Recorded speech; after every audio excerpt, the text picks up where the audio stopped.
desberdin, erabakiek beste zama badute? Bueno, jakina, ardurak berberak dira, baina beste ikuspuntu batetik, ez da? Eta orain, badau barneko lana eta kanpora begira bebai, eta, beste protagonista batzuekin hartumon hurbilagoa euki beharko dut, eta nasi berri, baina ondo, posik eta ikuspegi garbia. Eta EBB-ko presidenteak Sabin Etxean adina lan egin behar du Sabin Etxetik kanpo? Bai, jakina. Ez dukot zelango zalantzarik horretaz. Ni enaz bulegoan geratuko, badago bulegoko lana, baina jendea da segon behar da, eta hori egingo dut. Azken baten jendea dinodanean da gizartearekin.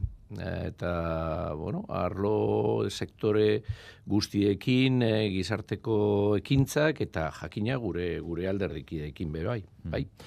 Gaur egingo duzu Euskadi Buru Batzarraren bilera, lehenengo aurreko asteko lekuko ematearen ondoren, barne antolaketari dagokionez gauzak dagoeneko fingatuta daude, aurreko astean iragarri zenuten Maitanei Pinazarri idazkari izango dela, baina hortik aurrera burkude bakoitzak ze kudeak eta alorri izango dituen eta finkatu duzue? Bai, gaur finkatuko dugu, eta gero ez du aiztu behar, finkak eta horretan, baduko guzala, hilabete batzuk alderdiaren araudia aldatzeko, esan genduan, eta txostenetan argi eta garbi jendeak ez euskun, egokitu behar genduala, 21. Gizaldira, eta gure mekanika batzuk, eta alaxe ingo gu.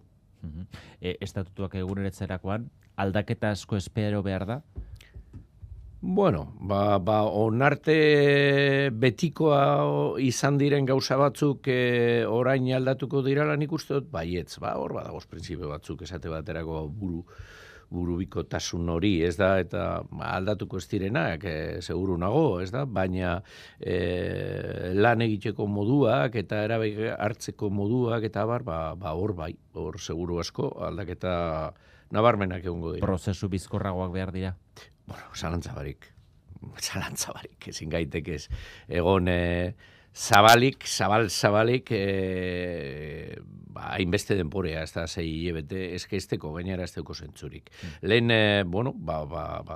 komunikabideak, ezberdinak zirelako, eta, jendea gitxeago mugitzen zan, eta abar, da, zailagoa zan hau epe motzean egitea, baina orain ez deuko zentzurik hainbeste denboretan holan egoteak. Esan duzu, ez duzula gustuko soilik laua emakume egotea Euskadi Buru Batzarrean, nahiago zenukela gehiago egotea, zure lehen erabakiak izan dira bi emakume jartzea ardura postu garrantzitsuetan, idazkaritzan Maitanei Pinazar eta baita Maribel Bakero Kongresuko bozeramaile ere, nola nahi ere, Euskadi Buru Batzarrean dagoen desoreka hori errepika ez dadin, iruditzen zaizu estatutuek bildu beharko luketela zerbait, mekanismo zuzentzaileren bat, zuzendaritza pareakideago bat bermatzeko? Gura neuke, baina hori alderdikideek erabaki behar dabe. Ezke gainera, beitu, berez, benetan, nik Donostian esandakoa sinisten dut. Nik ikusten dut etorkizunerako jendea eta prestatu dago jendea, da nik hainbat emakume. Uste dut, sartu behar direla olako postuetan, ez da, jendea prest dagozelako. Baina nire ustez, hori ikutu behar genduke zer esango dagoen jendeak eta zelan geratuko dan, ikusiko dugu urrian, azaroan, urte amaieran, ez da prozesu guzti hau amaitu dagigunean. Beraz, alderdikideek, zuzendaritzako kideak proposatzeko mekanismo horri eutxiko litzaioke, baina ez zenuke gaizki ikusiko agian mekanismo zuzentzaileren bat izatea berdintasuna bermatzeko? Baina, honetaz nik esera horreratzea ez dut uste egokia danik, ez da, hor, EBB-tik egingo da proposamen bat, batzorde batek aztertuko daulenago, guri pasatuko dauzkue, guk proposatuko dautzagu afiliazio hori eta eurek erabakiko dabe. Baina nik uste dut, emakume presentzia handiagoa izan behar dela, azken baten gizartean gertatzen da moduan, eta gainera prestatuta ikusten ditu dalako, guztiz, nik eske burura torten jataz izenak argi eta garbi, eta nik aldo da neurrian hori bultzatuko dut. Alderdi barruko ez ezik, zure lehen egunetan zer esana jarri du autogobernua eguneratzeko negoziazio aldi horrek. Aukera ez duzula galtzen utziko argi esan duzu, baina zur ere jokatu nahi duzula frustraziorik ez sortzeko. Eta irakurri dizugu urte amaierarako Euskadiko zatia egina egon litekela. Zer irudikatu behar dugu? Alderdien arteko akordio bat, parlamentura bidaliko den testu artikulatu bat?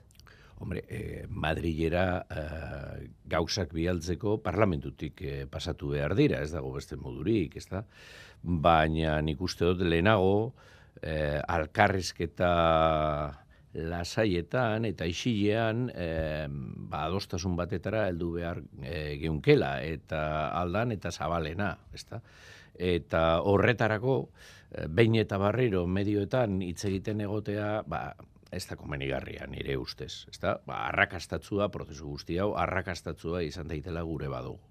Orduen, hor pausotxu batzuk emon dire, ni jakitu nizan naz lehenengo momentutik, eta nik uste dut, orain arte egindan moduan jarraitu behar dela. Zurtziari ambizioa gailenduko zaio azkenean? Ambizioan osarten okeuki da. Nik lehengo gunien errapasoa gineban deskargo egiterakoan alderdi barruan, azkeneko urtean ze lorpen egon dira, eta barreto autogobernuan bebai nortzuk egin dabez mugimendua. Euskal Alderdi Jeltzaleak egin ditu. Nokeko harri dau, esan nahi dut, instituzioak sortzea estatutoa, emeko gure, oinarrizko erakundea, baita ere Osakidetza eta barnok sortu ditu. Eusko Alderdi Jeltzalea batez be, beste alderriekin batera Eusko Alderdi Jeltzalea. Ezkara bertan ez da egon, kontra. Nik gogoratzen dut, el gobierno vasco ongadillo, da lurraldetasuna, da arakunde haiek ez zutela esertarako balio, Ibarretxe plana aurkeztu zanean, hor zer esan ambizioso, ezkera bertzaleak emonean 3 boto aldeko, 3 kontra. Zero. Eta orain ambizioa, orain zer da, el año 0, oin hasten da bizitza, oin korriketan hasi behar dugu baten batek prisa daukolako, aukera dagolako, aukera egon daiteke edo ez da erreza, Madrilen zagozanean, han ikusten da, egoera politikoa ez dela hain erreza gauzak aurrera botatzeko, ez da? Baina, orain arte mondiran pausuak, eta neu lehenengo pertsona esango zut, zirrikitu bat egondan bakoitzean, hori bihinaz bultzatzen eta autogobernoa zabaltzen. Eta ez dut zalantzarik eukiko, oraingoan be, posibilidade badago aurrera bultzatzeko, baina moten dau, batzuentzako hau dala, hilala biziko gauza bat, ez da, oin da momentua eta besterik, batzuk egon gara urteetan eta urteetan autogobernu hau lehenengo sortzen, gero indartzen, eta gero zabaltzen, eta jarraituko dugu, ongietarriak, orain besteak. Baina, egin da igusan gauzak, tentuz eta ondo. Eta arrakastatzua izan daiten, adostasuna behar da, baina adostasuna horretara heltzen da, lasai eta isilen, ez medioetan, egun baten bai eta hurrengoan bebai hitz egiten. Nola nahi ere, hemengo akordioa egiten dererako, alderdien arteko akordioa egingarri dela esan duzu, pentsatzeko da hori legebiltzarrera autogobernu ponentzia horretara joango dela, hori ze epetan aurre ikusten duzu? Arriro, nik ez dute eperik aurreratu gura, azken baten, beti, helduko da epea, eta zer gertau da, eta igual izango da hilebeteko diferentzia, edo hilebetekoak, baina ez daigun ipini ez datarik, ez gauzak ondo doaz, lasai, ibili gaitesan, eta nik uste dut, holan egin eskero, eta holan jarretu eskero, arrakasta izan ginkela, eta jende guztiarentzako, eta adostasun zabal batetan. Noiz eta ikusiko dugu. Nola nahi ere pentsatzekoa da akordio horretan EAJ, EH Bildu eta PSE badaude, PSOEren oniritzia ere izango duela horrek, kontaktu bat hor badagoelako PSOErekin. Hori ala izan da Madrilen aurre ikusten duzun eragozpena gehiago da judiziala politikoa baino? Eta politikoa ikusiko dugu. Hemen alderdi askotako botua behar dugu, eta ia zein dan bakotxan jarrera, eta horren inguruan zer sortzen dan, edo ez, eta ez da hain erreza, ez da. Eta gero, politikoa konturatu behar zara, nik bere jarrera aldatzea gura neuke, baina PPok orain arte erakutsi dauen arpegia legislatura honetan izan da autogobernuaren kontrakoa. Senaduan argi eta garbi proposamenak egin ditu autogobernua orain daukoguna, ez da, estatutua bete ez daiten, Euskal Selezion kontrako proposamenea bai, eta abar, bain eta barriro.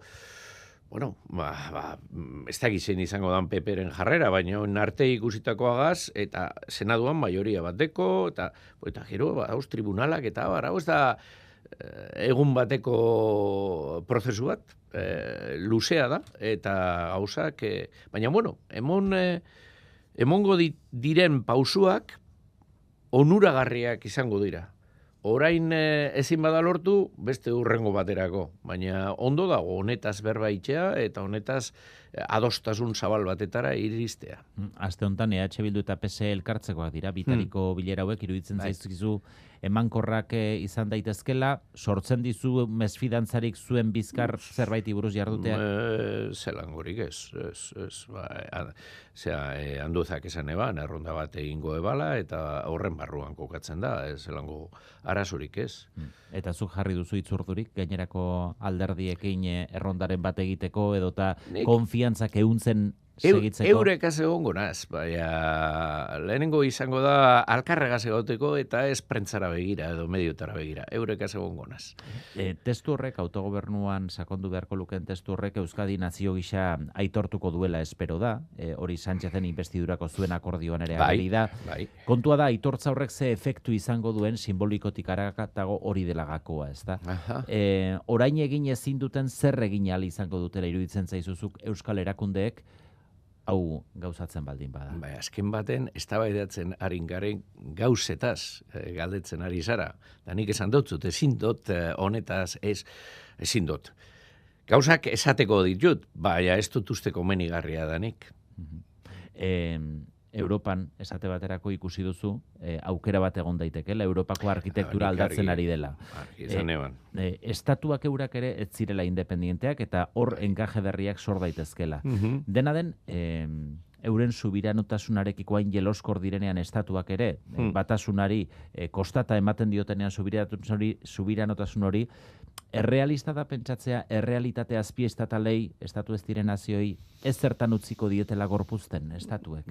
Nik uste baietz, eta uste dut hau belaunaldirik gaztenak hobetu lertzen da bela, euren mundua zabaldu dalako. Eta orain ja barne politika da, Europako politika. Orain ikusi dugu, zein izan da, erreakzioa Trumpen hartutako erabakien aurrean. Segurtasuna. Batzuk ja hasi dira hitz egiten, ez batzuk, nik hau aipatu neban bere momentuan Espainiako parlamentuan, baina ez alderdi abertzale, Euskadiko alderdi abertzale batek, ez. Orain ministro batek esan deu, behar bada, armada Europar batez pentsatzen hasi beharko zala. Ikusten ari gara, zerga mailan ere, Europak erabaki batzuk hartu dituela. Eta horrek gauzatuko dira, aste honetan kongresuan izango dan botazio batetan, kontzertu ekonomiko barruan sartzeko. Beste realitate baten sartzen ari gara konturatu garek. Eta esan eban bai, Alemania ez dala independientea, eta Espainia be ez dala independientea. Eta beharko dabe eraldatu eta moldatu.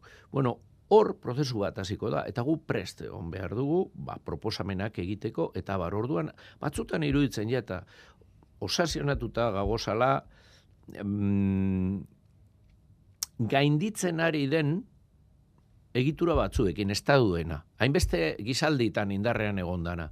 Baina mundua txikitu da. Eta gu oso txikiak gara, eta prestatu behar gara horretarako. Eta adi, eta proposamenak egin Europarantza. Europa, onja lehen esan dautzuan bezala, barne gai bat da. Orduen ez gaitezen obsesionatu behin eta barriro lehengo moldeekin.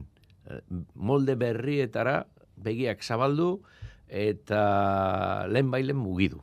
Eta nik uste dut hau gazteenak hobeto ulertzen da bela. Mugazergen aldi nazi honetan horrek ekarriko dituen ondorioen zain daude, eta erakundeak oso ondo nola asmatu ere jakin ezin da. Europak zure ustez nola erantzun beharko lioke Trumpi honetan?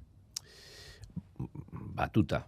hori argi daukot, ze ostantzean bakotxak bere aldetik neurriak proposatu nahi baditu, bueno, gure makaltasunerako bidea izango da. Eta Europa ahul egon eskero,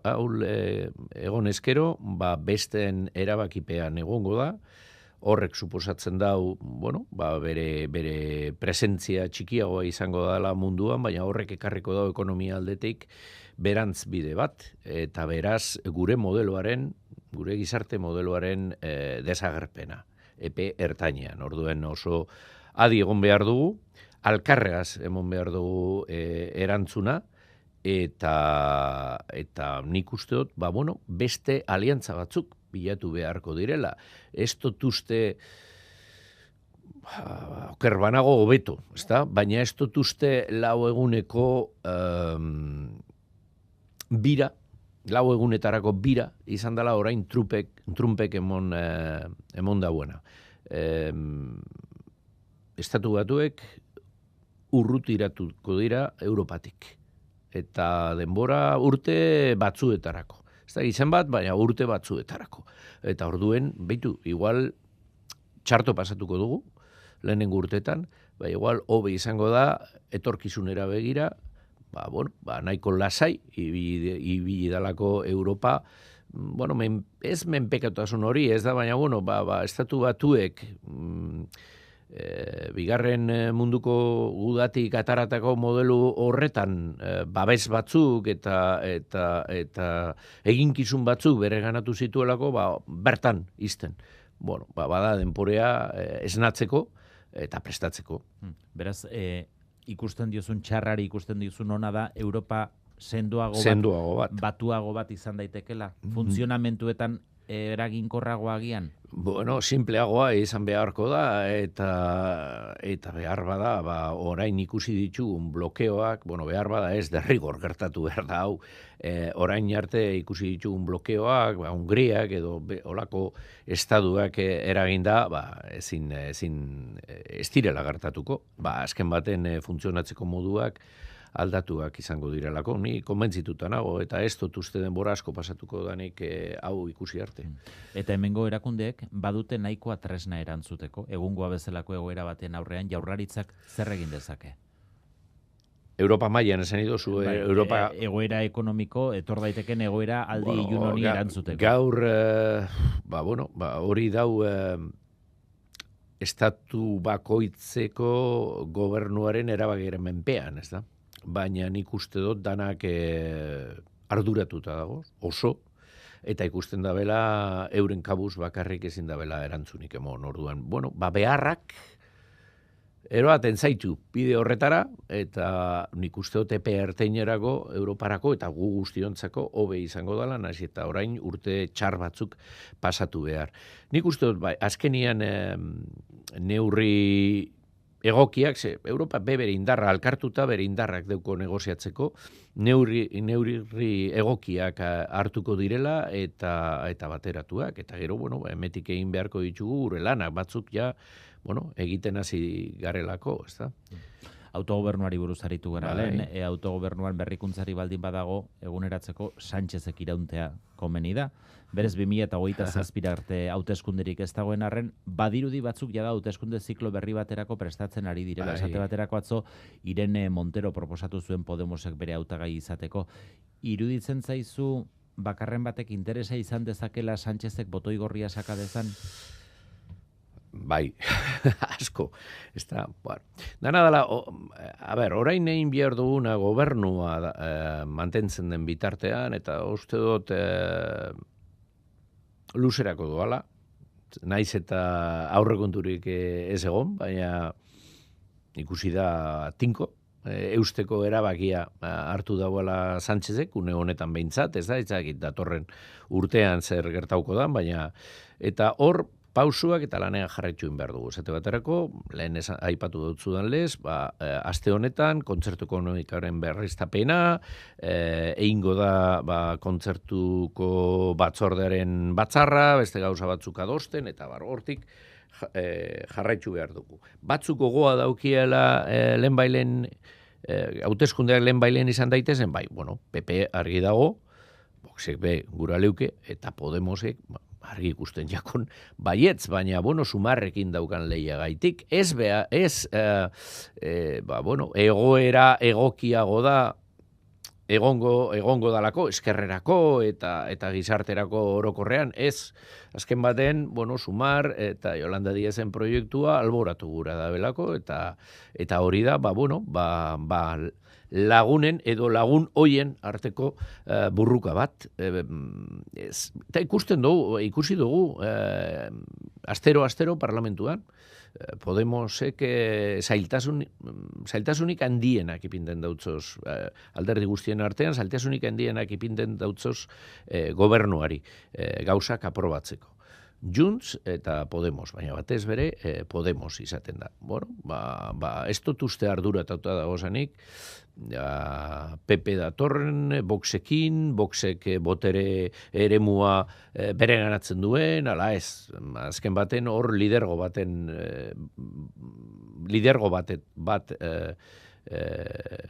finkatzea da arduratzen jakiena. Zer gertauko dan?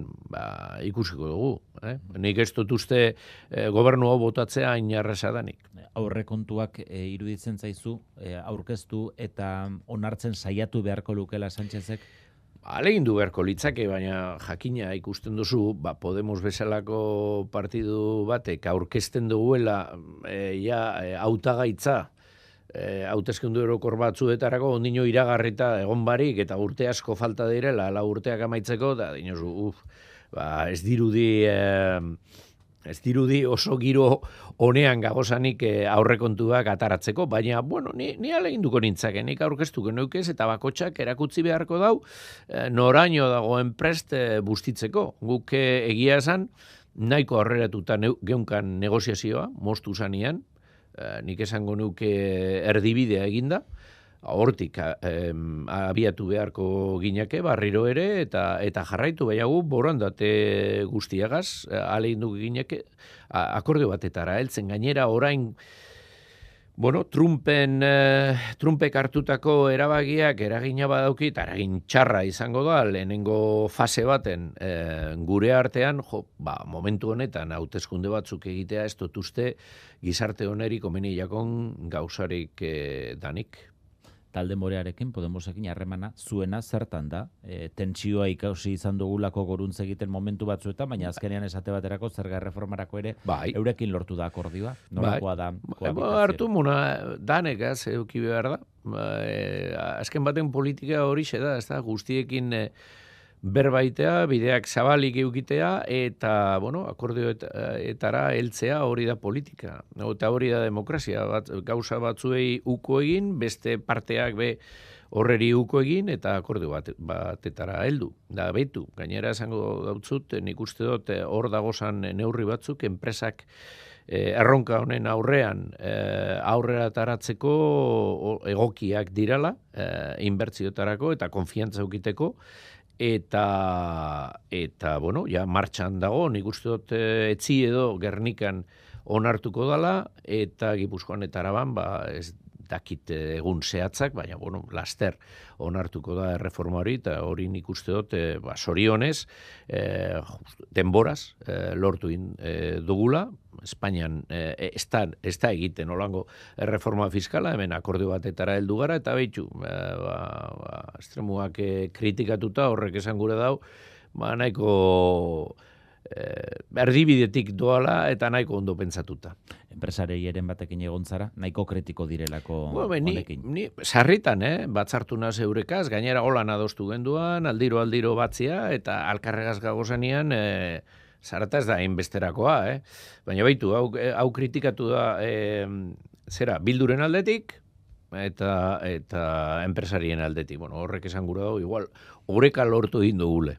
EAJ eta EH Bilduren arteko leia, epe laburrean hauteskundirik ez baldin badago ere, zorrotza da. Eta momentu batzuetan, batez ere azken hauteskundetan ikusi da, toki askotan tarte txikia ateratzen dizuetela. Horrek nola baldintzatzen du sakoneko herri akordioak egin ahal izateko. Esate baterako fiskalitatean ez da lortu, ikusten dugu autogobernuan egon daitekela elkarrulduertze bat, leia horrek zuen arteko harremana eta konfiantzak nola gaiztotzen ditu. Bueno, hor ikusi beharko da, ez da, bai, aparte biak, ados ipini behar dira, eta ikusi bakotxak ze interes daukan, ez da? Beste alderdi, neuretzat beste edozein alderdi politiko bat bezalakoa da, Bildu. Eta eurekaz hitzein behar da, eurekaz adostu aldanean eta horretan jokatu. Eta, bueno, gure aberriaren alde alkarregaz zer egin alba dugu, egingo dugu, hori bai. Nik argi daukat gizarte hau oso anitza dela, oso anitza dela. Eta badira, bueno, ni euskaldun bakarrik sentitzena besterik ez. Argi eta garbi esan dut nire bizitza guztia. Mai ulertzen dut, badauko guzala, euskaldunak aldi berean Espainiarrak sentitzen direla eta iparraldean frantsesak sentitzen direla. Hori kontutan hartu behar dugu eta gure gizartearen partea dira bai. Ezta? Eta bueno, horrekin jokatu beste alderdi bat edozein alderdi bat bezala.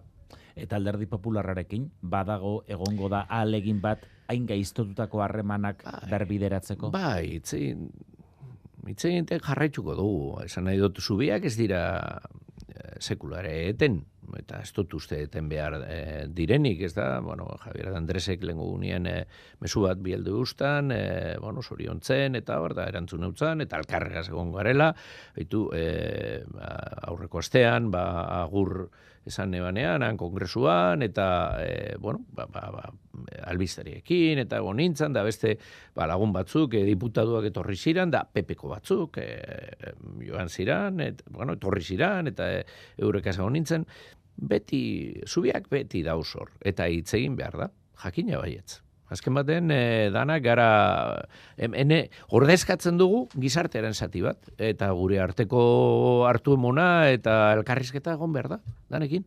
Aitor Esteban, EAJaren Euskadi Buru Batzarreko presidentea, eskerrik asko Euskadi Irratira etortzea. Eskerrik asko zuei. Hurrengo